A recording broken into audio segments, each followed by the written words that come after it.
It seemed like there was an exciting party going on at Peppa's house that night, but we soon realized that all the excitement was just because a talent show was happening the next day. She was doing everything she could to make a big impression on everyone. Soon, we noticed George lying on his bed with a very dissatisfied look on his face. He didn't find any of this entertaining at all. Before long, Mummy Pig angrily walked into the room because of the noise. She needed to sleep. After apologizing, Peppa quickly turned down the volume on the radio and continued practicing quietly without making too much noise. But poor George was hoping everything would go wrong, so he turned the volume back up. This made Mummy Pig even angrier, and she stormed into the room with a belt, giving Peppa a good telling off.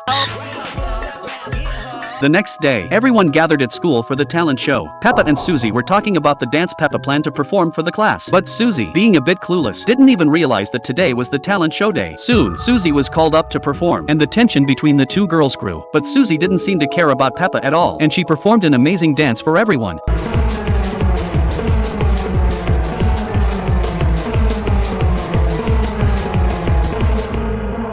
At that moment, the teacher called Peppa's name. Peppa said she wanted to dance, but the teacher warned her that she had to show a different talent. Poor Peppa said, "The talent I know, everyone else has already done." The teacher quickly replied, "Peppa, you fail," and gave her the title of sad failure. At that point, Susie stepped forward to comfort Peppa, telling her not to worry and that maybe next time she could try something else. Peppa, now filled with anger, grabbed Susie by the neck, planning to strangle her, but it was only a thought in Peppa's mind. Later, Susie received a phone call. All she could hear was heavy breathing on the other end of the line. It turned out that it was Peppa pretending to be someone else. Peppa said she knew where Susie lived, and during their conversation, she had set a trap, planning to get revenge on this traitor Susie. She arranged a meeting at the farm. When Susie arrived at the agreed location, she got another call. Peppa told her that she had arrived at their meeting spot. At this point, we saw Peppa hiding in the bushes nearby. As soon as she had the chance, she was ready to rush at Susie and take her revenge. But then, something unusual happened. At that moment,